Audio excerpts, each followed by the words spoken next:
তোমায় নিয়ে শুরু হলো নতুন জীবন, সবই লাগে যেন দুটি চোখে স্বপ্ন। হ্যালো এভরিওয়ান, চলে এসেছি নতুন আরও একটা ব্লগ নিয়ে। কোয়ার্টার থেকে আমার প্রথম ব্লগ। তো আজকের ভিডিওটা এখন থেকেই শুরু করছি। এখন বাজে সকাল 11টা, না 11:30। সকাল থেকে মোটামুটি আমার কাজ হয়ে গেছে, ঘর ঝাড় দেওয়া, পোছা লাগানো, এখন রান্না হচ্ছে। আর আজকের ব্লগটা হতে চলেছে খুব খুব খুব একটা ইন্টারেস্টিং ব্লগ, কারণ আমরা যাচ্ছি ঘুরতে। সেটাও একটা ভীষণ আমার আমি কোনোদিন ভাবিনি আমি এইসব জায়গায় যেতে পারবো। তো তোমাদের দাদাভাই আমার বরের দৌলতে সেগুলো হচ্ছে। কোথায় ঘুরতে যাচ্ছি সেটা এখন বলবো না, সেটা ব্লগটা তোমরা দেখতে থাকবা তারপরেই। কিন্তু জায়গাটা সবার একটা স্বপ্নের জায়গার মতো, অনেকেরই। তো আমারও তেমনই ছিল। ফাইনালি আমরা যেতে চলেছি, আমরা কালকে এসেছি কোয়ার্টারে, কালকে পৌঁছেছি, আর আজকেই আমরা আবার চলে যাবো। আসলে প্ল্যানটা তেমন ছিল না, প্ল্যানটা ছিল আমরা 1-2 দিন পরে বেরোবো, কিন্তু হঠাৎই ঠিক হলো না আজকে আমরা আজকেই বেরোবো। তো আজকের এই ব্লগটা দেখতে থাকো, কোথায় যাচ্ছি না যাচ্ছি সবকিছুই বলবো। আর এই জন্য দেখো উনি এখন জামা কাপড়গুলো আমি ভিজিয়ে রেখেছিলাম, সেগুলো ধুয়ে মেলে দিল বলে পুরো ঘেমে নিজে আবার স্নান করে আসলো। তো যাই হোক, এখন আমি রান্না করছি, আর আমাদের এখান থেকে 3টের সময় বেরোতে হবে, তার আগে সবকিছু করতে হবে। ভীষণ তাড়াতাড়ি আছে, তো চলো ব্লগটা দেখতে থাকো। আসলে কি বলতো, আমি না আগে থেকে জানতাম না যে আজকেই আমরা যাব। ব্যাপারটা হচ্ছে এর আগের যেদিনকে আমরা বললাম যে ঘুরতে যাব, সেদিন তো বললেই ছিলাম যে হঠাৎ করেই আমাদের ঠিক হয়েছে। তো আজকে সকালবেলা ওই 10:30টার সময় ঘুম থেকে উঠলাম, তখনই তোমাদের দাদাভাই টিকিট চেক করার জন্য দেখছি আজকেই একটা বাস আছে। তো সেই জন্য ও বললো ঠিক আছে চলো, যাওয়ার যখন যেতে আমরা চাইছি তো আজকেই বেরিয়ে পড়ি, কারণ এরপরে আবার তোমাদের দাদাভাইয়ের ছুটি শেষ হয়ে যাবে। আর এখানে দেখো তোমাদের দাদাভাই একটা এই যে ট্রেকিংয়ের যে ব্যাগগুলো হয় সেই ব্যাগগুলো কিনে নিয়ে আসলো। আরও কিন্তু আমার জন্য 2টো গিফট এনেছে, সেগুলো আর কোনো কিছু ভিডিও করা হয়নি। এই যে এই শর্ট কুর্তিটা দেখতে পাচ্ছ, এটা এনেছে, আর একটা জুতো এনেছে। আর হ্যাঁ, এইবারটা আমরা বলি আমরা কোথায় যাচ্ছি। এতদিন ধরে তো শুধু যাবোই বলছি, কোথায় যাব সেটা আর বলা হয়নি। তো ফাইনালি আমি বলছি যে আমরা কোথায় যাচ্ছি। ব্যাপারটা হচ্ছে আমরা যাচ্ছি বৈষ্ণব দেবী, জম্মুতে।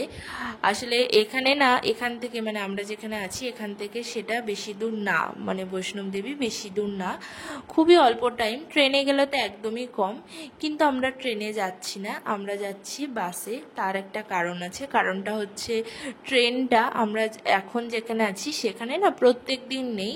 তো এখান থেকে এক স্টেশন পিছিয়ে গিয়ে সেখান থেকে ট্রেনে করে আমাদের যেতে হতো। এবারটা আমাদের দুজনারই যেহেতু খুব একটা বাসে অসুবিধা হয় না। আর এখান থেকে যে বাসগুলো সেগুলো হচ্ছে যে স্লিপার ভলভো, যে বড় এসি বাসগুলো হয়, তো সেটাই। আর আমি না অমন বাসে এর আগে কোনোদিন উঠিনি, তো তোমাদের দাদাভাই বললো চলো তুমিও একবার উঠবা, আমিও উঠবো, তো বাসেই যাওয়া যাক। আর আমার মনে হয় বাসে গেলে যেই প্রকৃতির যে সৌন্দর্য সিনারিটা সেটা কিন্তু বেশি ভালো করে দেখা যাবে, কারণ ট্রেনে তো বাস স্টেশন থেকে তারপর অটো করে যেতে হবে। তো আমি বললাম চলো বাসেই যাব। আর তোমাদের এর আগে যে প্যাকিংয়ের ভিডিওটা দেখলে ওটা কিন্তু তোমাদের দাদাভাই করেছে। আসলে তখন আমি স্নান করতে গেছিলাম, তো ওকে আমি বললাম যদি তুমি পারো তাহলে ভিডিও করো, কারণ আমার ইচ্ছা ছিল একটু অন্যরকম ভিডিও করার, কিন্তু একদমই টাইম আমাদের হাতে ছিল না। এত তাড়াতাড়ি আমাদের সব কিছু ঠিক হয়েছে, আমরা একটু উড়নচণ্ডী বলে বেরিয়ে পড়তে পেরেছি। অন্য কেউ হলে হয়তো গুছিয়ে এত তাড়াতাড়ি বেরোতে পারতো না। তোমরাই ভাবো, মোটামুটি 11টার সময় আমরা জানতে পেরেছি, তারপরে আমি রান্না করেছি, খেয়েছি, মোটামুটি সব কাজ করেছি, জামা কাপড় ধুয়েছি। তারপরে তোমাদের দাদাভাই আবার বাইরে গিয়েছিল, গিয়ে ওই ব্যাগটা কিনে এনেছে, আর আমার জন্য 2টো গিফট এনেছে, একটা শর্ট কুর্তি আর একটা জুতো। তো এত কিছু করার পরে তারপরে আমরা 2টোর সময় বেরিয়েছি। আসলে এখান থেকে আমাদের 3টের সময় বাস ছিল স্টেশন থেকে, আমরা 1 ঘন্টা আগেই বেরিয়েছি। আসলে কি বলতো, এখানের রাস্তাগুলো না এমনি তো খুব ভালো, কিন্তু একবার যদি গাড়ি দাঁড়িয়ে যায়, মানে যদি জ্যাম হয়ে যায়, তারপরে এত ভিড় হয় সেটা তো আর বলে বোঝানোর মতো না। তো আমাদের এখান থেকে, মানে আমরা যেখানে থাকি সেখান থেকে স্টেশন ওই 5-10 মিনিট মতো, কিন্তু তারপরেও আমরা একটু তাড়াতাড়ি বেরিয়েছি। তো এখন দেখো আমরা চলে এসেছি, দাঁড়িয়ে আছি। আর আজকে না বৃষ্টিও হচ্ছিল যখন আমরা আসলাম তখন, মানে আমরা যখন বাড়ি থেকে এসেছি তখন কিন্তু একদমই একটা বৃষ্টির ওয়েদার ছিল। এখন মানে কয়েকদিন হলো বৃষ্টিটা একটু কমেছে। আর হ্যাঁ, এই ভিডিওগুলো কিন্তু একটু পুরনো ভিডিও। যাই হোক, দেখো আমরা এখন বাসে উঠে পড়েছি। আর এই যে আমাদের সিট, তোমাদের দাদাভাই এখন ব্যাগ ট্যাগ রাখবে, আমাকে উঠতে হবে। আর এই যে ওপরের সিটগুলো না আমার বড্ড বেশি বিরক্ত লাগে, এই ওঠা নামাটাই একটু প্রবলেমের। আমি ট্রেনেও ওপরের সিট হলে একটুখানি মানে আমার বিরক্ত বিরক্ত লাগে। যাই হোক, আমি যেই 2বার এখন ট্রেনে গেছি, তো একবারই শুধু ওপরের সিট হয়েছিল, বাকি টাইম নিচেই হয়। আর এখন দেখো তোমাদের দাদা ভাই আসছে ওপরে, ওর তো এখন খুব খুশি খুশি। আর একটু পরে ওর অবস্থাটা দেখলে হয়তো তোমরা বুঝতে পারবে। জানো তো, এর আগে যখন আমি পাহাড়ে গেছিলাম, মানে আমাদের বিয়ের পরে আমরা যখন মেঘালয়া গেছিলাম, তখনও কিন্তু সেম এই মানে খুশিটাই আমার মনে হচ্ছিল, এখন যেমন আমি ফিল করছি। মানে তখন যে কি আলাদাই একটা আনন্দ। তখনও কিন্তু আমি ফার্স্ট টাইম ফ্লাইটে উঠেছিলাম, আর এখনও দেখো আবার যখন পাহাড়ে যাচ্ছি আমি ফার্স্ট টাইম এসি বাস, মানে যেগুলো স্লিপার বাস, সেটাই উঠলাম। এর আগে সত্যি আমি কোনোদিন উঠিনি। এটা বলতে কিন্তু আমার কোনো রকম কোনো লজ্জা নেই, উল্টে আরও আমি খুশি হই কি আমার বরের দৌলতে আমি এত কিছু দেখতে পারছি জীবনে। সত্যি একটা দিদিভাই কমেন্ট করেছিল যে তোমরা এমন পাগল পাগলই ঠিক আছে, কারণ এমন করে তোমরা মানে অনেক জায়গায় ঘোরো। আমি না এটাই মনে করি, বেশি সিরিয়াস হয়ে গেলে জীবনে তারপরে না কোনো খুশি থাকে, কিন্তু সেই খুশিটা থাকে না যেটা এখন আমরা মানে পাই। আমরা কিন্তু হঠাৎই, তোমরা হয়তো তোমাদের সবসময় শেয়ার করা হয় না, আবার তোমরা হয়তো যারা মানে দেখো আমার ডেলি ব্লগ তারা বুঝতে পারবা, আমরা হঠাৎ হঠাৎ এই যেখানে ইচ্ছা হলো চলে গেলাম। এমন না যে আমরা খুব প্ল্যানিং করি এটা ওটা। আসলে আমি এটা মনে করি, বেশি প্ল্যানিং করলে না সেই জিনিসটা তারপরে যদি ক্যান্সেল হয়ে যায় তখন মানে খুবই খারাপ লাগে। তো আমরা হঠাৎই যদি মানে তেমন অবস্থা থাকে আমরা চলে যাই, মানে টাকা পয়সা থাকলেই চলে যাই। তা এখনো হচ্ছে সেটাই। আমাদের তেমন কিছু ঠিক ছিল না, আমরা ভেবেছিলাম ঠিক আছে চলো 4-5 দিন আছে ছুটি, ওখানে গিয়ে একটুখানি রেস্ট নেবো, কয়েকদিন একটুখানি রেস্ট নিয়ে তারপরে জয়েন করব, মানে তোমাদের দাদাভাই জয়েন করবে। আর ব্যাপারটা হচ্ছে ঘর দৌড় আমি ভেবেছিলাম একটু নোংরা হয়ে থাকবে, তো ও একটু হেল্প করতে পারবে। কিন্তু ট্রেনে আস্তে আস্তেই ওই যে বললাম ঠিক হয়ে গেল যে চলো কোথা থেকে ঘুরে আসি। এবার তোমাদের দাদাভাই না আমাকে 2টো অপশান দিয়েছিল, যে হয় আমরা যাব হরিদ্বার, নাই যাব এই যে মানে বৈষ্ণব দেবী। তো আমি একটা জিনিস ভাবলাম, হরিদ্বারে গেলে ওই দিকেই তো মানালি, এবারটা আমি যদি যাই ওখানে তাহলে একেবারেই সব জায়গা ঘুরে আসব, শুধুমাত্র হরিদ্বার ঘুরে আসব, আর ওই সাইডে আর কোনো জায়গায় যাব না। সেটা গেলে না মানে হয় না দেখবার ঠিক, তারপরে আর ওই জায়গাটায় যেতে পারবো কিনা কোনোদিন আমি জানি না। তো শুধুমাত্র একটা জায়গা দেখে আসার থেকে আমার মনে হলো এই বৈষ্ণব দেবীটা দেখে আসাই ভালো, কারণ এখানে সবাই অনেক গল্প করে, আমারও খুব ইচ্ছা ছিল। আর সব থেকে বেশি বড় কথা হচ্ছে পায়ে হেঁটে পাহাড়ে ওঠা। আসলে আমি কোনোদিন পাহাড়ে এমন হেঁটে উঠিনি, তো আমি ওটাই ভেবেছিলাম যে আমি দেখতে চাই কেমন লাগে। তো এখন দেখো আমাদের বাসটা একটা ধাবায় দাঁড়িয়েছে, আমরা কিন্তু অনেকটা চলে এসেছি, দেখেই বুঝতে পারছে এই যে গাছগুলো, এগুলো কিন্তু পাহাড়ে, সত্যি কথা একটা পাহাড়ি পাহাড়ি ভাইব দেয়। আর ওই নদীটা দেখলে, ওটা দেখে কিন্তু আমার মন একদম খুশি খুশি হয়ে গেছে। আর এখান থেকে না আমরা একটু লিচু নিলাম, আসলে এই লিচুগুলো দেখে মানে আমার খুব ইচ্ছা করছিল খেতে। তো এখন আমি মানে ওই যে ওইদিকে আমাদের ধাবা, এখানে আমি দাঁড়িয়ে দাঁড়িয়ে দেখছিলাম, তো আমি তোমাদের দাদাভাইকে বললাম চলো একটু লিচু নিয়ে আসা যাক।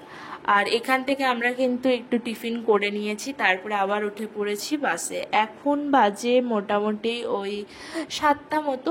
আসলে এখানে তো একটু লেটে সন্ধ্যা হয়, ওই 8:30-8টার সময় সন্ধ্যা হয়, তো এখনো অতটা ভালো করে অন্ধকার হয়। আর আমি না মনে মনে খুব চাইছিলাম যে অন্ধকার হওয়ার আগেই যেন মানে পাহাড় জম্বুতে আমি যেতে পারি।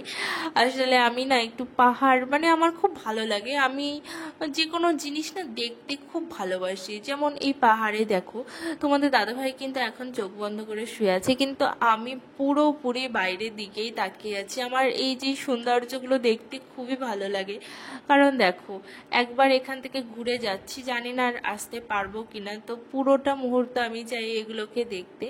এখানে দেখো এই নদীটা, এটা মনে হয় পাহাড়ি নদী, তাও তো এখন একভাবে বৃষ্টি বৃষ্টি আর বৃষ্টি। যাই হোক, এখানে না আমি মুখটা অমন করলাম এর আগের ভিডিওতেই দেখলে। আসলে তোমাদের দাদাভাই আমাকে কি বলছিল জানো, আমাকেও বলছে যে আমি তো পাহাড়ের পোকা, আমার কিচ্ছু হয় না।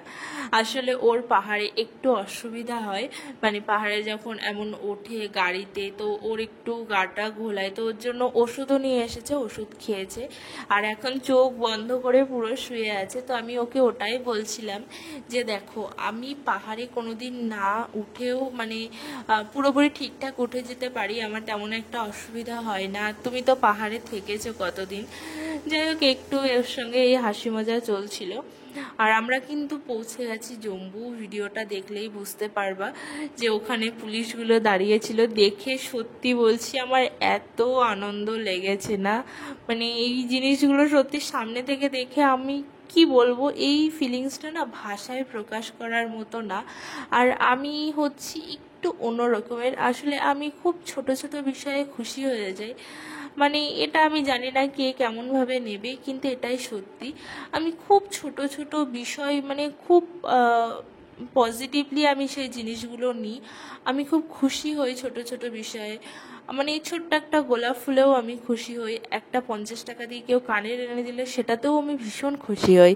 তো এই যে এই ঘুরতে আসছি, হ্যাঁ এবার অনেকেরই মনে হতে পারে যে শুধু তো জম্বু মানে বৈষ্ণবদেবী দেখতে যাচ্ছ, কাশ্মীরে তো যাচ্ছ না, কিন্তু এই ফিলিংসটা সত্যি বলতে যারা কোনোদিন বাড়ি থেকে বেশি দূরে যায়নি, তারপরেই যখন যারা হঠাৎ এই জিনিসগুলো দেখতে পারে তারাই বুঝতে পারবে, আমি জানি, তাছাড়া কেউ বুঝতে পারবে না। মানে যারা এগুলো প্রথমবার উপভোগ করছে তারাই জানবে। তো দেখো, এটা হচ্ছে রাতের জম্বু শহর, একদম উপরে আমরা যাচ্ছি আস্তে আস্তে উপরের দিকে। ব্যাপারটা হচ্ছে কাটরা, তোমরা যারা জানো তারা জানবা, কাটরা থেকে বেশি দূরে না। তো এখন আমরা ওই দিকেই যাচ্ছি। আর আমরা কিন্তু মানে যাওয়ার পরে একদমই মানে মন্দিরের কাছেই রুম বুক করেছিলাম, ওই জন্য আমাদের বেশি অসুবিধা হয়নি। দেখো কি সুন্দর পাহাড়, কিন্তু দেখতে যতটা সুন্দর ওখানে থাকাটা কিন্তু ততটাই কঠিন, এটা আমি খুব মানে ভীষণ রকমভাবে আমি মানি। আর এই যে আমার পাহাড়ের পোকা এখন চোখ বন্ধ করে শুয়ে আছে, তো আমার সঙ্গে খুব প্রথমে ডায়লগ দিচ্ছিল যে আমি পাহাড়ের পোকা, আমার কিচ্ছু হয় না, পাহাড়ে আমি ভালো থাকি। আর যেই পাহাড়ে ওঠা শুরু হলো, পোকাটার চোখ বন্ধ হয়ে গেছে। যাই হোক, এখন দেখো আমি এখানে বসে আছি, আর আমি তো আগেই বললাম আমি কিন্তু একদম পুরো টাইমটাই বাইরের দিকেই তাকিয়ে বসেছিলাম, মাঝে একটুখানি টাইম মানে একটুখানি ঘুমিয়ে পড়েছিলাম, তো তারপরে আবার উঠে পড়েছি। আর এখান থেকে ওই যে সামনে দেখা যাচ্ছে ওটা হচ্ছে কি বলতো, ওটা হচ্ছে জম্বু জু মানে চিড়িয়াখানায়। তো আমরা ভেবেছিলাম যাব, আর মেনলি আমাদের ট্যুরটা হচ্ছে 3 দিনের ট্যুর। আজকে আমরা আসলাম, কালকে আমরা মন্দিরে উঠবো আর পরশু দিন চলে যাব। এবারটা দেখি এরপরে কি হয়। আর এই যে এটাই হচ্ছে এখন আমাদের 2 দিনের রুম, চলে এসেছি আমরা। এসি রুম ছিল, কিন্তু এসির কিন্তু একদমই প্রয়োজন হয়নি, এখানে এতটাই ঠান্ডা, শুধু শুধু আমাদের এসিটা নেওয়া হয়েছে, টাকাটাই মানে পুরোপুরি মার। আর এখন দেখো আমি তোমাদের ঘুরিয়ে দেখাচ্ছি। আর এরপরে আমরা একটুখানি ফ্রেশ হয়ে যাব বাইরে, কারণ এসেছি মাত্র 2 দিনের জন্য, আমি চাই পুরো একটুখানি ঘুরে দেখতে ভালো করে। যদিও আমরা এখানেই ঘুরেছি, কিন্তু তাও আমরা এই যে রাস্তাটাই ওই শেষ পর্যন্ত হেঁটে গেছি, আবার এসেছি। আর ওই যে দেখা যাচ্ছে পাহাড়, ভালো করে বোঝা যাচ্ছে না, মানে হালকা হালকা যাচ্ছে। আর এখানে না কয়েকটা জিনিস নিচ্ছিলাম, এই ফ্রিজ ম্যাগনেট, আগেই বলেছি আমরা কিন্তু যেখানেই যাই মানে এটা আমাদের একটা শখ, কোথাও ঘুরতে গেলে আমরা ফ্রিজ ম্যাগনেট নিয়ে আসি। যাই হোক, দেখা হবে কালকের ব্লগে। আর হ্যাঁ, কালকের ব্লগটা কিন্তু দেখতে কেউ মিস করবে না, কারণ কালকে হতে চলেছে খুব খুব খুব স্পেশাল ব্লগ। তো দেখা হবে এবার কাল, টাটা সবাইকে।